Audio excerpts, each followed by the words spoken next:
Welcome again. We are talking about excretory system, excretion, and in our previous lecture we have introduced excretory system and the process of excretion. So dear students, let us today talk about the excretory organs in human beings. Let's today talk about the excretory system of man. So far as excretory system of human beings is concerned, the primary excretory organs are kidneys. Although liver and skin also help in the process of excretion, but they are treated as accessory excretory organs. So the basic excretory organs in human beings are kidneys. So let us talk about the parts of excretory system. It actually consists of a pair of kidneys. Arising from the kidneys are ureters. Ureters lead inside the urinary bladder. Urinary bladder gives rise to urethra. So there's a pair of kidneys present in human beings. A pair of kidneys present in human beings. Now, so far as kidneys are concerned, they are dark brown in color. By location, kidneys are present in the abdominal cavity. They are placed on the either side of vertebral column. They extend almost from first thoracic to third lumbar vertebrae. Now, out of these two kidneys, the left kidney is placed a bit higher than the right kidney. Each kidney is a bean-shaped structure. It has outer surface convex and inner surface concave. Besides that, they are dark brown in color. By dimensions, each kidney is about 8 to 12 centimeters in length. Each kidney is about 5 to 7 centimeters in breadth, and each kidney ranges from 2 to 3 centimeters in thickness. So this much about the dimensions of kidneys. Each kidney is about 8 to 12 centimeters long. It is 5 to 7 centimeters in what we call it as girth, or 5 to 7 centimeters in breadth. It is 2 to 3 centimeters in thickness. Roughly you can say that your kidneys are approximately equal to the size of your clenched fist. Now this is your clenched fist. So far as this clenched fist is concerned, this is the approximate size of your kidney. This is your closed fist, and this is the approximate size of your heart. So your kidneys are approximately equal to the dimensions of your clenched fist. Out of these two kidneys, the left kidney is a bit longer, but consequently thinner as compared to the right kidney. So if this is left kidney, it is a bit longer and a bit thinner as compared to the right kidney. Now let us talk about the structure of a kidney in detail. The approximate weight of a kidney ranges from 120 to 170 grams. The females have comparatively lesser weighing kidney as compared to the males. So let us now talk about the structure of a kidney. Now beta, I told you already that a kidney is a bean-shaped structure like this. It has outer surface convex, inner surface concave. First of all, the kidney is externally well covered. We should remember that kidneys are retroperitoneal structures. Look here. Let us talk a little about this condition. Retroperitoneal structures. Kidneys are retroperitoneal structures. Now, beta, we well know that inside human body or inside the bodies of higher animals, the coelom gets solidified. Solidified coelom is then called as peritoneum. The function of the peritoneum inside the bodies of higher animals is to cover the body organs, pack the body organs, and fasten them with the body wall. So far as interior of the body is concerned, most of the body organs have a peritoneal covering around them.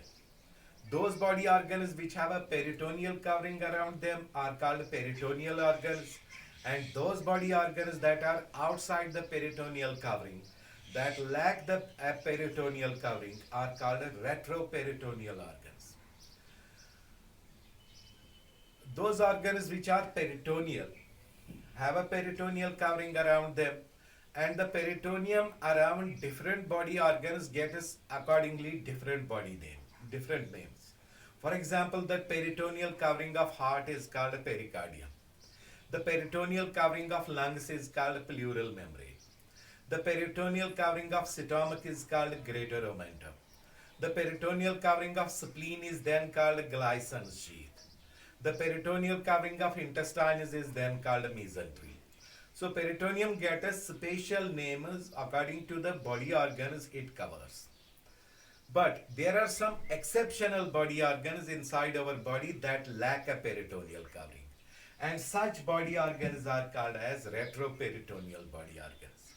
And kidneys are one among these retroperitoneal body organs. So, it is said that retroperitoneal body organs have every chance of dislocation or so. But despite being retroperitoneal, the kidneys are externally covered by three structures, or they are well protected inside their place. They are fastened inside their place by three structures. First of all, the kidneys externally have a fibrous covering around them made up of connective tissue, and this fibrous covering is called capsule. So kidneys are externally covered by a fibrous covering called capsule. It predominantly contains collagenous fibers. Outside the capsule, you have an adipose coat around the kidneys, a fatty tissue covering around the kidneys. So capsule covers the kidneys externally. Outside the capsule is present a coating of fatty tissue, a coating of adipose tissue. Besides that, there are cord-like structures, fine cord-like structures. These cord-like structures are fixed to the abdominal wall, and these cord-like structures are then called as renal fascia. Renal fascia also help the kidneys to stay in their position, and renal fascia are in turn connected to the body wall. Now beta, as the kidney is externally, it is outer surface is convex, inner surface is concave. The concave side of the kidney bears a depression. Concave side of the kidney bears a depression. This depression is called hilus renalis. Now another important thing about hilus renalis.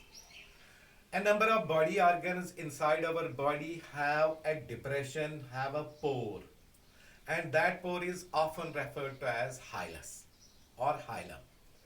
Through that pore, the structures like blood vessels, nerves, etc. enter or leave the body organ. For example, you can find a hilum in lungs also.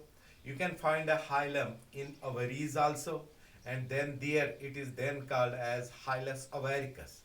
Likewise, the concave surface of the kidney bears a depression. That depression is called hilus renalis. Hilus renalis is the depression through which renal artery enters the kidney, through which renal vein leaves the kidney, and through which also ureter also leaves the kidney. Besides that, it is the projection through which nerves and some lymphatic vessels enter or leave the kidney.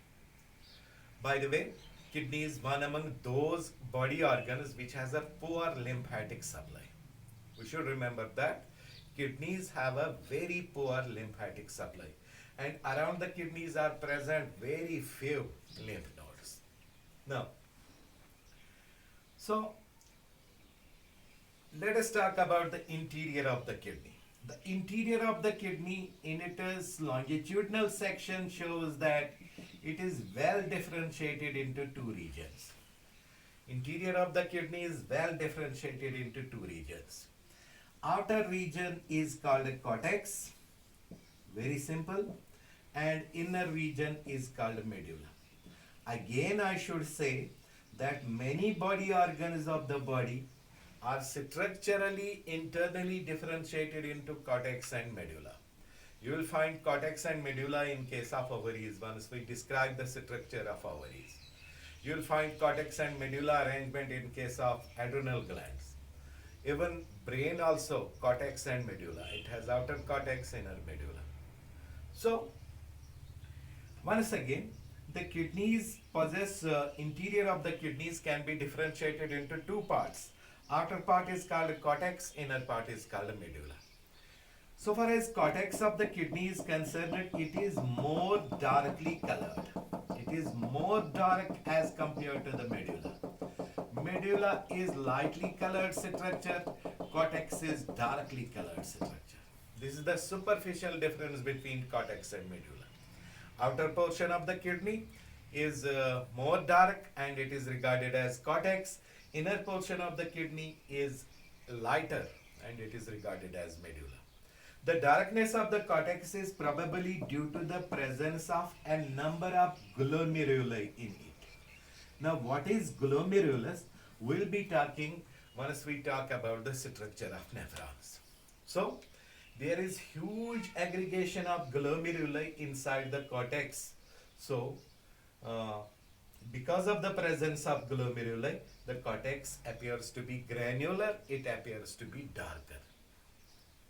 Now beta, we should remember that our kidney is metanephric structure. It contains huge numbers of nephrons and inside the kidney are present about 1 million small tube-like structures, coiled tube-like structures, actually small machines that separate your urine from the blood. And these small structures are then called as nephrons. There are 1 million nephrons present inside the kidney. Besides that, we should remember the fact that nephrons are those structures that cannot be regenerated. We are born with 1 million nephrons. If during the course of lifetime we lose any nephron, we cannot get it back. So nephrons cannot be regenerated. Besides that, after the age of 40, there is a 10% decrease in the number of nephrons every 10 years, normally. In case of normal persons, there is a 10% decline in nephron count right from the age of 40. However, so far as that means as the age of the human being progresses, the number of nephrons consequently decreases. But then kidneys are capable of compensatory regeneration. By compensatory regeneration, we mean that the remaining nephrons then overwork. For example, if there's a 40-year-old person, he has only 90% nephrons function. If there's a 50-year-old person, he has only 80% nephrons function, and so forth, and so on. But kidneys are capable of compensatory regeneration. By compensatory regeneration, we mean that the remaining nephrons, they overwork and perform the function of those nephrons as well, which have been lost. And it is said that to the extent when there are only 30% nephrons of the kidney, there is no significant problem for the person. That means only 30% remaining nephrons can compensate, they can overwork to perform the function of whole kidney. So kidneys are packed with about 1 million coiled tube-like structures called nephrons, about which we will be talking in next lecture. Now, the area between cortex and medulla, the borderline between cortex and medulla is often regarded as juxtamedullary area. The area between the borderline between cortex and medulla is regarded as juxtamedullary area. Now, so far as kidneys are concerned, there are triangular structures placed inside on the interface of cortex and medulla. There are triangular structures placed on the interface of cortex and medulla. These triangular structures are called as renal pyramids. The base of the renal pyramids lies towards the cortex. Their apex lies towards the medulla. These conical structures are then called as renal pyramids. Renal pyramids are actually the structures inside which collecting ducts of the nephrons open. Ducts of Bellini open inside the renal pyramids. These renal pyramids are triangular conical structures present at the interface of cortex and medulla. Their apex lies towards the what we call it as medulla, and their base lies towards the cortex. So far as number of renal pyramids is concerned, it is approximately 8 to 18. In case of fetal kidneys, the renal pyramids are multi-lobed structures. But in case of adult kidneys, the renal pyramids are straight structures. Renal pyramids are actually the structures inside which ducts of Bellini open. And ducts of Bellini, they are formed by the fusion of collecting ducts of nephrons. Now, in between these adjacent renal pyramids over here, the area in between these areas, the renal pyramids, appears a small area in which it appears that portions of cortex project into medulla. This is cortex, this is medulla. cortex and medulla के बीच में renal pyramids होते हैं. renal pyramids की base towards cortex lie करती है. renal pyramids की apex towards medulla lie करता है. Besides that, in between these renal pyramids are areas. Through these areas appears that portions of cortex project into the medulla. Now these areas are called then as renal columns of Bertini. We call these areas as renal columns of Bertini. Bertini. Now beta, each renal pyramid has a pore at its apex. Each renal pyramid opens through a pore, and this pore is often referred to as papillus. Each renal pyramid bears a pore, and this pore is called a papillus. The papillus opens into a fine canal, very small canal. This very small canal is then called as minor calyx. Papillus opens into a very fine canal, and this canal is then called as minor calyx. 2 to 3 minor calyces then combine together to form a common canal. That common canal is called a major calyx. Major calyx. Then major calyces open into a concavity, into a cavity. That cavity is called a renal pelvis. Major calyces then open into a cavity, and that cavity is called a renal pelvis. And we should remember that renal pelvis, it is actually a portion of renal sinus. Or in other words, renal pelvis is enclosed in a large cavity, larger cavity, that is called a renal sinus. And from the renal sinus, what does arise? Ureter arises. Let us have a quick revision about what we have understood regarding the structure of kidneys. Let's have a quick revision. I have already told you there is a pair of kidneys present in the abdominal cavity lying on the either side of vertebral column. Now each kidney is a bean-shaped structure like this. It is externally covered by a fibrous coat. This fibrous coat is called capsule. Exterior to the capsule is present another adipose tissue coat. And the kidneys are also provided with fine cord-like structures that fasten them with the body wall. These are called renal fascia. Interior of the kidney bears a depression on the concave front. This depression is then called as hilus renalis. It is through the hilus renalis that renal artery enters the kidney. It is through the hilus renalis that renal vein leaves the kidney, and it is through the hilus renalis that ureter leaves the kidney. Now, once again, kidney is internally differentiated into outer darkly covered portion. This darkly covered portion is called a cortex. It appears to be granular, fundamentally because of the presence of glomeruli. And inner less colored portion is called medulla. The borderline between cortex and medulla is called as juxtamedullary area. Besides that, there are triangular structures placed at the border of cortex and medulla. The number of these triangular structures ranges from 8 to 12.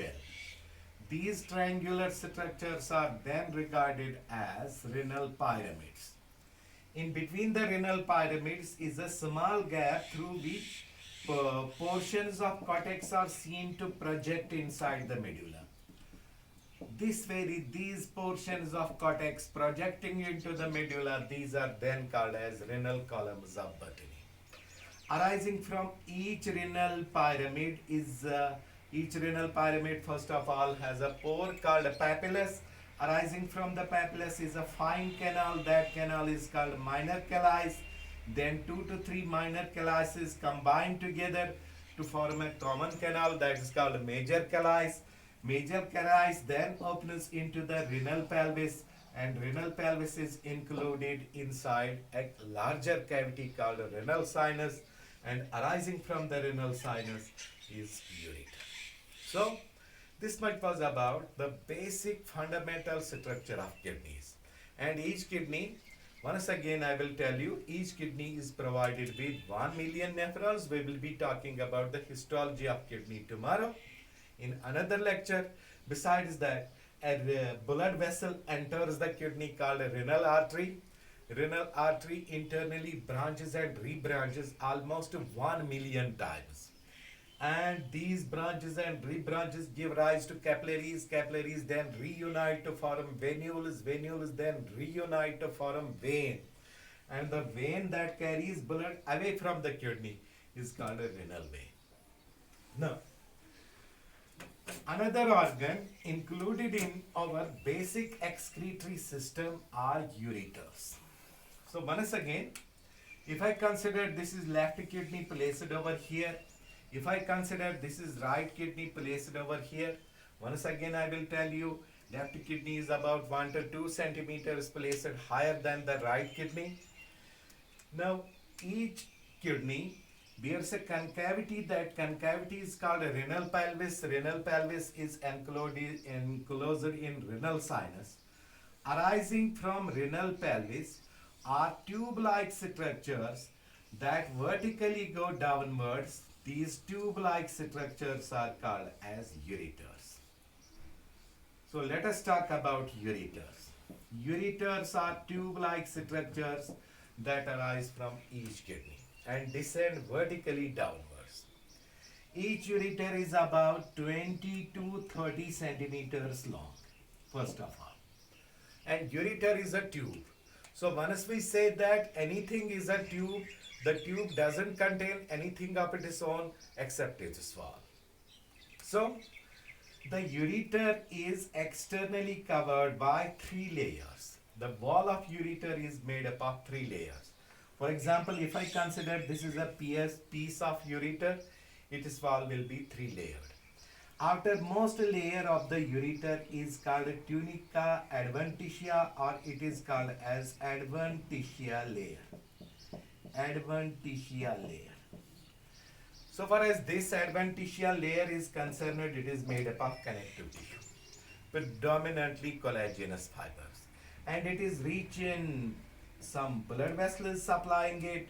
It is rich in nerves. It is rich in lymphatic vessels. So outermost layer of ureters is called tunica adventitia. Followed by the tunica adventitia is then followed by another layer, or the adventitia layer is followed by another layer. That layer is called as muscular layer. Very simple. The outermost connective tissue layer, adventitia, is then followed by muscular layer. This muscular layer contains smooth muscle fibers. It contains smooth muscle fibers, longitudinal as well as circular. Actually, the smooth muscle fibers present in the muscular layer are placed in three sublayers. Outermost layer is that of longitudinal muscles. The middle layer is then made up of circular muscle fibers. Innermost layer is then once again made up of longitudinal muscle fibers. And it is because of the muscle layer, because of the smooth muscle fibers present in the wall of the ureter, that ureters are capable of peristalsis. And the conduction of urine from kidneys to the urinary bladder is not because of gravity, it is simply because of peristalsis. Then the innermost layer of the ureter is called mucosal layer, or you can simply call it as mucosa. It is, once again, I should say mucosa is made up of epithelial tissue. But mucosa of the urinary bladder, mucosa of the ureters, or mucosa of the urethra, all of these are made up of a special kind of epithelial tissue that is called a transitional epithelium. And you should be aware of the fact that transitional epithelium is made up of dome-shaped cells, and these dome-shaped cells are capable of stretchability, and these dome-shaped cells enclose wide gaps in between. Besides that, I should once again tell you that transitional epithelium is a special type of epithelial tissue that possesses stretchability, and it is the type of epithelial tissue that lacks basement membrane. So, because transitional epithelium primarily forms the mucosa of ureters, urinary ureters, it forms the mucosa of urinary bladder, it forms the mucosa of urethra, it is often referred to as urothelium. It is often referred to as urothelium. So, this much about the wall of the ureters. Once again, the ureter is externally covered by adventitial layer, which is made up of connective tissue.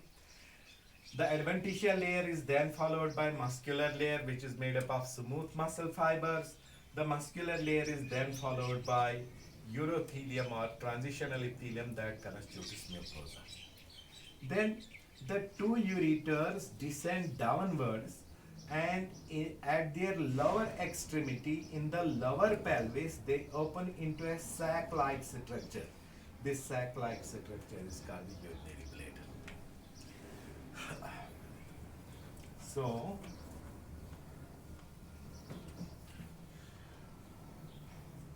if we consider these are ureters descending from the kidney, the ureters on the lower front open into inside the lower pelvis. That means the area between the area down to your navel. Inside the lower pelvis, they open into a sac-like structure. This sac-like structure is called urinary bladder. Now, so far as urinary bladder is concerned, it is a sac-like structure. Besides that, its wall is made up of the same three layers that constitute the wall of ureters. So, we'll be having outermost adventitial layer. Followed by adventitial layer, we will be having muscular layer of circular and longitudinal muscle fibers, and then once again a layer of transitional epithelium or urothelium that covers the urinary bladder internally, constituting its mucosa. Besides that, the muscle layer of the urinary bladder contains a special type of muscle that is called as detrusor muscle. Detrusor muscle is capable of powerful contraction during the course a person mictures, or during the course a person passes out its urine. The detrusor muscle performs powerful contraction. In addition to that, there is a triangular piece of muscle placed upon the wall of the urinary bladder. This is called a trigone muscle. Trigone muscle. It is the coordinated activity of detrusor muscle and trigone muscle that empties the urinary bladder. The urinary bladder is internally divided into certain areas. We have got fundus, we have got body, we have got neck. So three basic areas. Lowermost area is called fundus, middle area is called body, and the upper area is called as what we call it as neck. Now inside the neck are present two urinary sphincters, inner urinary sphincter and outer urinary sphincter. The inner urinary sphincter is involuntary. Involuntary means once the urinary bladder gets engorged with urine, the inner urinary sphincter automatically opens. But outer urinary sphincter is voluntary. So once a person resists urination, that is because of the activity of outer urinary sphincter. Besides that, small children, infants, they have both of these sphincters involuntary. Besides that, the voluntary control of outer this urinary sphincter can be lost in uh, it can be lost under certain conditions, under certain disorders, and under certain conditions like fright, etc. It can be lost. Now, urinary bladder stores, actually it is destined to store the urine. The urinary bladder collects urine that follows because of peristalsis from the ureters drop by drop, and it gets collected within the urinary bladder. Normally, the normal capacity of urinary bladder is 150 to 300 milliliters. So once there are 150 to 300 milliliters, the urinary bladder gets filled with urine, and a person feels urge to micture, a person feels urge to urinate. But most commonly the person is resist. Actually, in this busy world, no person matures at the spot when he feels urge to urinate. So everybody of us resists. So once a person resists, the urine keeps on collecting inside the urinary bladder. The wall of the urinary bladder can get stretched, and it can accommodate at